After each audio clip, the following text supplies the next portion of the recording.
இயேசுவின் நாமத்தில் ஜெபிக்கிறோம் ஜீவனுள்ள நல்ல பிதாவே. ஆமென் ஆமென் அல்லேலூயா. ஒரே ஒரு 5 நிமிடம் மாத்திரம் ஒரு வார்த்தை உங்கள் மத்தியில் ஜெபத்தை குறித்து நம்ம தொடர்ந்து தியானித்து கொண்டே இருக்கிறோம்.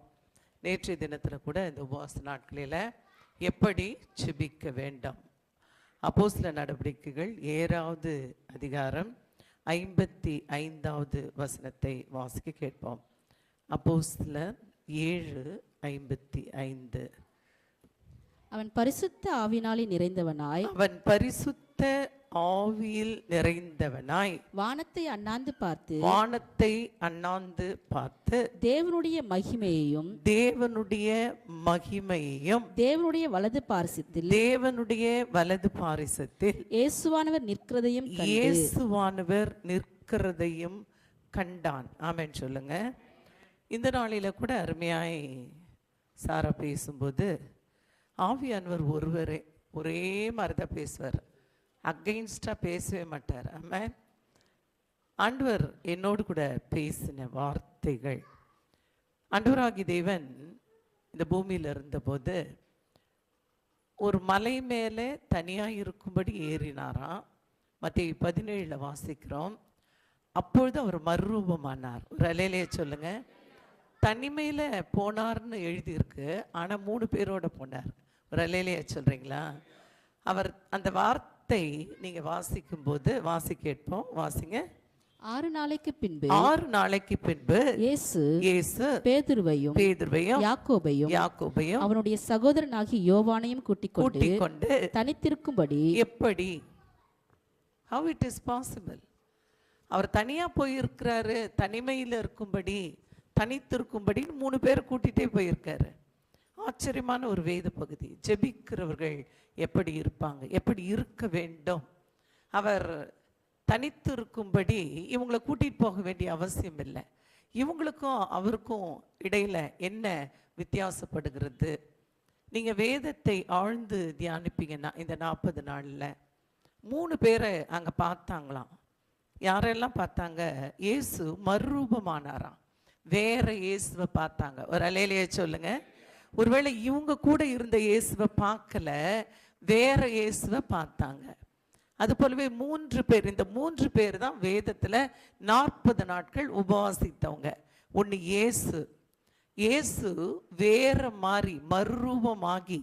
நீங்கள் ஜெபிக்கிற இந்த நாட்களில் உங்களை பார்க்குறவங்க வேற ஆளாக பார்க்கணும். ஒரு அல்லேலூயா சொல்லுங்க. நல்ல ஒரு அல்லேலூயா சொல்லுங்க. மோசே மலை மேலே ஏறுற வரைக்கும் இஸ்ரவேல் ஜனங்கள் அவனை மிக சாதாரணமாய் பார்த்தாங்க. ஆனால் 40 நாள் உபவாசித்துட்டு கீழே வரும்போது அவனை அவர்களாலே பார்க்க முடியவில்லை. அல்லேலூயா. மாற்றம் வரணும். ஒரு அல்லேலூயா சொல்கிறீங்களா? அதுபோல தான் எலியா தீர்க்கதரிசி சூறை செடியின் கீழே போய் படுத்துட்டாராம். என்ன சொல்கிறாரு? போதும் ஆண்டவரே, என் ஜீவனை எடுத்துக்கொள்ளும், என் பிதாக்களைப் போல நான் ஒன்றும் நல்லவன் இல்லை. இவனும் 40 நாள். யார் உபவாசிச்சது? மோசே. தேவனுடைய அழைப்பு அவனை கொண்டு போய் உபவாசத்தில் நிறுத்தினது, அவருடைய பிரசன்னத்தில். அல்லேலூயா. நீங்களா நினச்சிக்கிட்டு உபவாசிக்க முடியாது. ஒரு அல்லேலூயா சொல்கிறீங்களா? நான் இன்றைக்கி 40 நாள் உபவாசிட்டுவேன், நான் இப்படியெல்லாம் இருந்துருவேன், முடியாது. மோசையை கொண்டு போய் நிறுத்தினவர் தேவன். அல்லேலூயா. ஆண்டவரே, இந்த 40 நாளும் நீர் விரும்புகிறபடி நான் உபவாசிக்கணும். ஆமென் சொல்லுங்க. மோசையை கொண்டு போய் சீனாய் மலையில வைத்து அவரே ஆகாரமாய், அவரே ஜீவ தண்ணீராய். ஒரு அல்லேலூயா சொல்லுங்களேன். அவன் சொல்றான், நான் புசியாமலும் குடியாமலும் 40 நாள் இருந்தேன்னு எழுதுறானே. தேவாதி தேவனாகிய கர்த்தருடைய வல்லமை அவன் மேல இருந்தது. அல்லேலூயா. இந்த நாட்களில அந்த வல்லமையை பெற்றுக்கொள்ளுகிற இடமாய் சீனாய் மலை மோசைக்கு இருந்தது. ஒரு அல்லேலூயா சொல்லுங்க. நல்ல ஒரு அல்லேலூயா சொல்லுங்க. இங்க ஒரு சூறை செடியின் கீழே படுத்திருந்த எலியா தீர்க்கதரிசி சொல்றான், நான் ஒன்றும் நல்லவன் இல்லை ஆண்டவரே, என் பிதாக்களைப் போல நான் நல்லவன் இல்லை, போதும், நான் சாகிறேன், என் ஜீவனை. இப்ப ஆண்டவர் சொன்னார், உனக்கு ஒரு வழி இருக்கு, வா. அவனுக்கு அடையை கொடுத்தார், அண்ணனிலானை சுடப்பட்ட அடையை கொடுத்தார், நல்ல ஆகாரத்தை கொடுத்தாரு. 1 நாள் தான் கொடுத்தாரு. ஆமென் சொல்லுங்க. தட்டி தட்டி எழுப்பி கொடுத்தாரு. அவனை அங்கே அந்த நதியண்டை வரைக்கும் ஒரு பாயிண்ட் உங்களை வைக்கிறதுக்கு, ஒரு அலையிலே சொல்றீங்களா, அங்கிருந்து அவன் ஆரம்பித்த இடம் சூறை செடி, ஆனா வந்து சேர்ந்த இடம் வருகிற வரைக்கும் 40 நாட்கள். ஒரு அலையிலேயே சொல்றீங்களா? எங்கேயுமே ஃபுட்டு கொடுக்கல. ஒரு அலையிலேயே சொல்லுங்க. அவனை உபவாசிக்க வைத்தார் தேவன். ஆமென். ஏன் இங்க எழுதப்பட்டிருக்கிறது? இயேசு 2 பேரை காட்ட விரும்பினார் இவர்களுக்கு. ஒன்னு மோசே, இன்னொன்னு எலியா. அல்லேலூயா. இவர்கள் எல்லாம் தேவனாலே உபவாசத்தை தாங்கிக் கொள்ள, உபவாசிக்க பலப்படுத்தப்பட்டவர்கள். அல்லேலூயா. இயேசு கூட உபவாசிக்க அவர் டிசைட் பண்ணல. நான் சொல்லியிருக்கேன், என்னுடைய ஆரம்ப ஊழியத்துல ஒருவேளை அந்த நாட்களில் யோசிச்சு பார்த்தோம்னா, இத்தனை ஆண்டு காலம் இந்த உபவாசம் நடக்குதுன்னா கர்த்தருடைய அந்த திட்டம். அல்லேலூயா. அவர் சொன்ன, அவர் கொடுத்த தரிசனம். ஆமென். இல்லைன்னா செய்ய முடியாது. ஆமென் சொல்லுங்க. இல்லைன்னா இருக்க முடியாது. அல்லேலூயா. அங்க கொண்டு போய் அவர்களை தேவன் உபவாசிக்க வைத்தார். இன்னைக்கு உங்க வாழ்க்கையில அவருடைய திட்டங்கள் நிறைவேற. ஆமென். இயேசு மறுரூப மலைக்கு ஏறின போது அவர் அந்த இடத்துல வேற மாதிரி உங்களுக்கு தெரிஞ்சாரு. அல்லேலூயா. மறுரூபமானாராம். நம்முடைய வாழ்க்கை மறுரூபமாகணும். அப்போஸ்தலனாகிய பவுல் ரோமர் 12:2 எழுதுறார், நீங்க இந்த பிரபஞ்சத்திற்கு ஒத்த வேஷம் போடாதீங்க. அது உபவாசமானாலும் ஜெபமானாலும் தேவனை சார்ந்து வாழ்கிற வாழ்க்கையானாலும் குடும்ப வாழ்க்கையானாலும் வேலையானாலும் தொழிலானாலும் ஒருவேளை உங்க ஊழியமானாலும் இந்த உலகத்துக்கு ஒத்த வேஷம் வேண்டாம். ஆமென். உள்ளதுன்னா உள்ளதுன்னு சொல்லுங்க, இல்லைன்னா இல்ல, அவ்வளவுதான். அதுக்கு மிஞ்சினது ஒண்ணு இல்லையா வேதம் சொல்லுது. ஆமென் சொல்றீங்களா? அப்போ நம்ம உபவாசிக்க ஒருவேளை வேஷம் போட அவசியம் இல்லை. ஆமென். ஒருவேளை ஜெபிக்க உடைய ஜெபங்கள், நேற்று கூட சொன்னேன், ஒரு மனுஷன் இந்த 55வது வசனம் இப்படியே சொல்லுகிறது. அப்போஸ்தலர் நீங்க வாசிக்கும்போது வாசிங்க.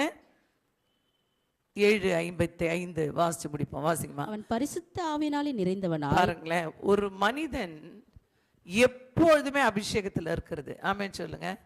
ரொம்ப கடினம், ரொம்ப கடினம்.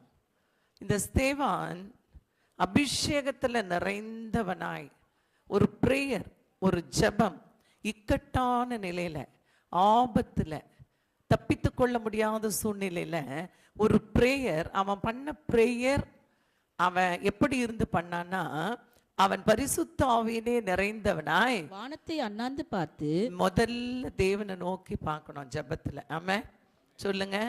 நம்ம கூட பிரேயர் ரிக்வெஸ்ட் எல்லாம் கையில வச்சுட்டு என்ன பார்க்கிறோம்? ஆண்டவரே உம்மை நோக்கி நான் பார்க்கிறேன். ஆமென். பரத்திலிருந்து எனக்கு ஒத்தாசை வரும். ஆமென் சொல்லுங்க. வரும். பிரேயர்ல நமக்கு தெரிய வேண்டியது என்ன தெரியுமா? அவன் பரிசுத்த ஆவியிலே நிரம்பி, ஒருவேளை நீங்க அபிஷேகிக்கப்படலைன்னா இந்த 40 நாள் உபவாசத்துல நீங்க கேட்க வேண்டியது என்ன? அபிஷேகம் பண்ணுங்க. ஆமென். அபிஷேகத்துல நிரம்பி வானத்தை அண்ணார்ந்து பார்த்து தேவனுடைய மகிமை, இதைத்தான் வேதம் சொல்லுகிறது. அவருடைய மகிமையே நம்ம பார்க்கணும். ஆமென். பார்க்கலன்னா பிரயோஜனமே இல்லை.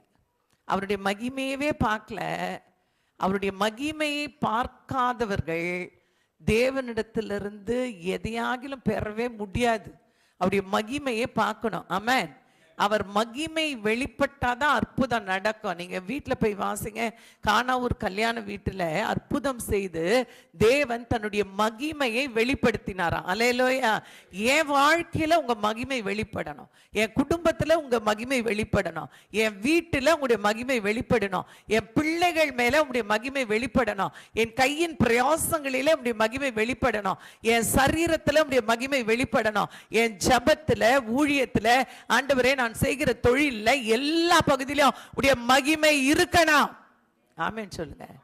அவன் மகிமையில், அங்க மகிமையை வாசிங்க, மகிமையும் தேவனுடைய வலது பாரிசத்தில் இயேசுவானவர் நிற்கிறதையும் கண்டு. இப்ப இயேசு நிக்கிறாரு. இப்ப என்ன ஈஸி தானே, அப்ளிகேஷன் போட்டுடலாம்ல.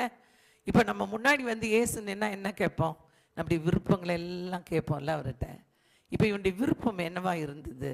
அவன் நினைச்சிருந்த, ஆண்டவர் இவங்க எல்லாம் என்ன கொல்ல போறாங்க, ஆண்டவரே என்னை இதுல இருந்து காப்பாத்துங்க, இதுல இருந்து மீட்டு விடுங்க, இதுல இருந்து தூக்குங்க.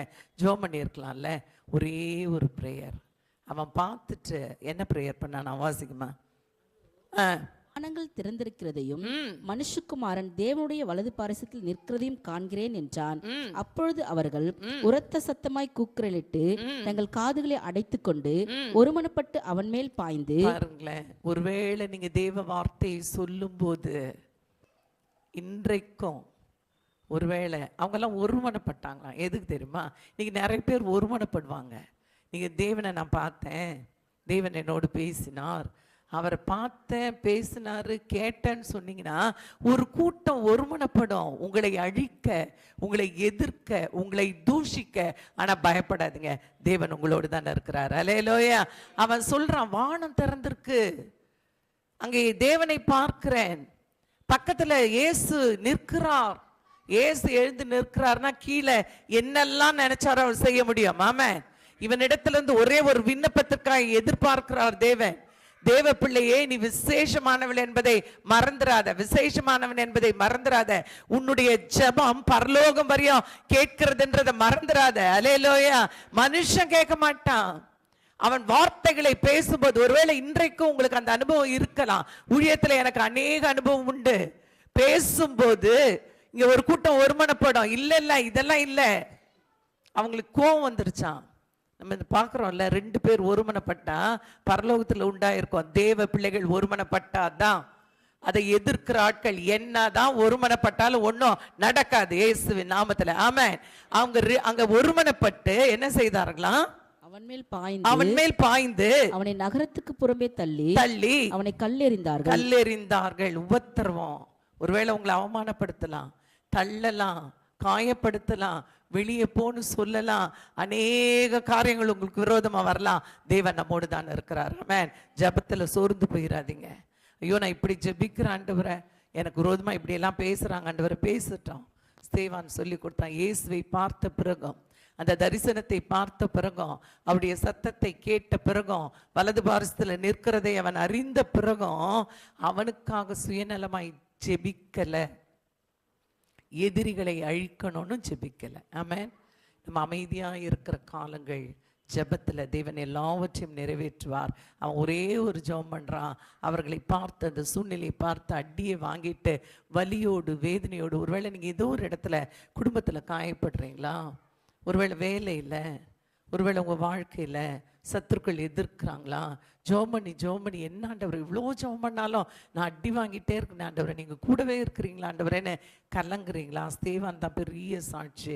அவன் ஒரே ஒரு ஜோம் பண்ணா. என்ன சொல்றான்? வாஸ்து முடிப்போம், வாசிங்க. அவனோ முழங்காற்படியிட்டு ஆண்டவரே இவர்கள் மேல் இந்த பாவத்தை சுமத்தாதிரும் என்று. பார்த்தீங்களா? அவன் முழங்காற்படியிட்டானா. நீங்க தேவனுக்கு மட்டும் பயந்த போதும். ஆமென். சொல்லுங்க ஆமென். சொல்லுங்க ஆமென். ஆண்டவரே, உமக்கு மட்டும் அந்த கனம், உமக்கு மட்டும்தான். அவருக்கு முன்னாடி முழங்காற்படிட்டு அவன் ஜெபம் பண்றான். ஆண்டவரே, இந்த பாவத்தை இப்போ எனக்கு விரோதமாக பேசுறாங்க ஆண்டவரே, இதெல்லாம் நிறைய காரியம் செய்யறாங்க ஆண்டவரே, ஆனா இந்த பாவத்தை இவர்கள் மீது சுமத்தாதிரும் என்று மிகுந்த சத்தமிட்டு சொன்னான். ஒருவேளை நீங்க உங்க சத்துருக்களை பார்த்து, உங்களை விரோதிக்கிறவர்களை பார்த்து, ஒருவேளை உங்க உறவுகள் கூட உங்களை விரோதிக்கலாம். ஒரு கூடவே இருக்கிற கணவனோ மனைவியை கூட விரோதிக்கலாம். நீங்க நம்பின ஆட்கள் கூட உங்களை தூஷிக்கலாம். ஆனா உங்களுடைய ஜெபம் தேவனுக்கு பிரியமா இருக்கணும். அபிஷேகம் இருந்தால் மட்டும்தான் அப்படி ஜெபம் பண்ண முடியும். ஆண்டவரே, இந்த பாவத்தை இவங்க மேலே சுமத்தாதீங்க ஆண்டவரே, சுமத்தாதீங்க. பேசிட்டோம் ஆண்டவரே, எவ்வளோனா பேசட்டும், எவ்வளோனா காயப்பட்டுட்டோம். விசேஷமான ஜெபங்கள், விலையேற பெற்ற ஜெபங்கள். அவன் சொல்றான், ஆண்டவரே இவர்கள் மீது சுமத்தாதீர்கள் என்று மிகுந்த சத்தமிட்டு சொன்னான். இப்படி சொல்லி நித்திரை அடைந்தானா. இதுதான் விசேஷம். அவன் செத்து போனான்னு எழுதல. அவன் சொல்லுங்க, அவன் செத்து போனான் ஆவியானவர் அங்க எழுதல. அங்கே மரித்தாலும் பிழைக்கிற ஒரு அனுபவம். 40 நாள் ஜெபத்துல எனக்கு என்ன வேணும்? இப்ப செத்தாலும் நான் பிழைப்பேன். அல்லேலூயா. தேவனோடு தான் இருப்பேன். ஆமென். அவரை என்னை விட்டு ஒருவனாலும் எதையும் என்னை பிரிக்க முடியாது. சூழ்நிலைகளை பார்க்காதீங்க. நீங்க ஜெபிக்கிற இந்த நாட்களில் என்ன விரோதமாய் நடக்கிறது, யார் விரோதமா பேசுறாங்க, யார் விரோதமா எழும்புறாங்க, இதெல்லாம் பார்க்காதீங்க. தேவஜனமே, நமக்காக பிதாவின் வலது பாரிசத்துல ஒருவர் நின்று கொண்டு இருக்கிறார். விசேஷமான ஒரு பகுதி. அவர் உட்கார்ந்து கூட அதை பார்க்க முடியல. இயேசு எழுந்து நின்றாராம். அந்த நின்று கொண்டிருந்த நிலையில கூட அவன் விண்ணப்பத்தை வைக்கல. ஒரு ஆண்டவரை இவங்களெல்லாம் மன்னிங்க, எதிர்த்தவர்கள், அவமானப்படுத்தினவர்கள், தூஷணமாய் பேசினவர்கள், நான் தேவனை தரிசிக்கிறேன், அவரை பார்க்கிறேன்னு சொல்லும்போது ஒருவேளை அவனுக்கு விரோதமாய் அவன் ஜீவனை எடுக்கும்படி கல்லெறிந்தவர்கள் எல்லாருக்காகவும் ஜெபம் பண்ணானே. இன்றைக்கு நீங்க ஒருவேளை அப்படிப்பட்ட சூழ்நிலை கடக்கலாம் தேவஜனமே. அந்த அபிஷேகத்தோடு ஆண்டவர் எவ்வளவு நன்மை செய்கிறேன், எவ்வளவு செய்திருக்கிற ஆண்டவரை, ஆனாலும் இன்னைக்கு என்னை தூஷிக்கிறாங்க ஆண்டவரை. எதற்கு விரோதமாய்? தேவனுடைய வார்த்தை நீங்க பேசும்போது, சொல்லும்போது உங்களுக்கு விரோதமாய் மனுஷர்கள் எழும்புனா சந்தோஷப்படுங்க, தேவன் உங்களோடு தான் இருக்கிறார். ஆமென். கண்களை மூடி நன்றி ஆண்டவரே. ஆண்டவரே உமக்கு நன்றி அப்பா, அருமையாய் பேசியிருக்கிறீர் ராஜா. ஆண்டவரே எப்படி உபவாசிக்கணும்னு சொன்னீங்க, எப்படி ஜெபிக்கணும்னு சொல்லியிருக்கீங்க. தொடர்ந்து போதித்து நடத்துங்க, தொடர்ந்து போஷித்து காப்பாற்றுங்க. ஏறெடுத்த ஜபங்களை எல்லாம் இன்னும் ஒரு விஷயம் கரத்தில் கொடுக்குறோம். ஒருவேளை இது யார் எந்த இடத்துல இருந்து பார்த்து கொண்டிருந்தாலும் தெய்வ கரம் இறங்கும்படி நான் ஜெபிக்கிறேன். வியாதியின் படுக்கைகள் மாறட்டும், கடன் பிரச்சனைகள் நீங்கட்டும், சண்டைகள், பிரிவினைகள், போராட்டங்கள் மாறட்டும். ஆண்டவரே உம்முடைய வார்த்தையை கேட்கிற ஜனங்களாய் மாற்றுங்க ஆண்டவரே. உம்முடைய வார்த்தைகளுக்கு விரோதமாய் எழும்பாதபடிக்கு பிசாசின் தந்திரங்களை முறியடித்து நாங்கள் ஜெபிக்கிறோம். தேவன் ஜனங்களை விடுவிக்கும்படி ஜெபிக்கிறோம், ஆசீர்வதிக்கும்படி ஜெபிக்கிறப்பா. அந்த ஒவ்வொருவரையும் ஆசீர்வதிங்க, ஒருவர் கூட வெறுமையை திரும்பக்கூடாது. இயேசுவின் நாமத்தில் ஜெபிக்கிறோம் ஜீவனுள்ள நல்ல பிதாவே, ஆமென் ஆமென். நம்ம எல்லாம் சேர்ந்து சொல்வோம். என் ஆத்துமாவே கர்த்தரை ஸ்தோத்திரி, என் முழமே கர்த்தர் நாமத்தை ஸ்தோத்திரி, என் ஆத்துமாவே கர்த்தரை ஸ்தோத்திரி, கர்த்தர் செய்த சகல உபகாரங்களையும் மறவாதே. ஆமென் ஆமென். பிதாவாகிய தேவனுடைய அன்பும் குமாரனாகிய இயேசு கிறிஸ்துவின் கிருபையும் பரிசுத்த ஆவியானவருடைய அந்யோன்யக்கும் வழி நடத்தலும் சமாதானமும் நம் அனைவரோடும் உலகத்தில் உள்ள சகல பரிசுத்தவான்களோடும் என்றென்றைக்கும் நிலைத்திருப்பதாக. ஆமென் ஆமென். அல்லேலூயா அல்லேலூயா.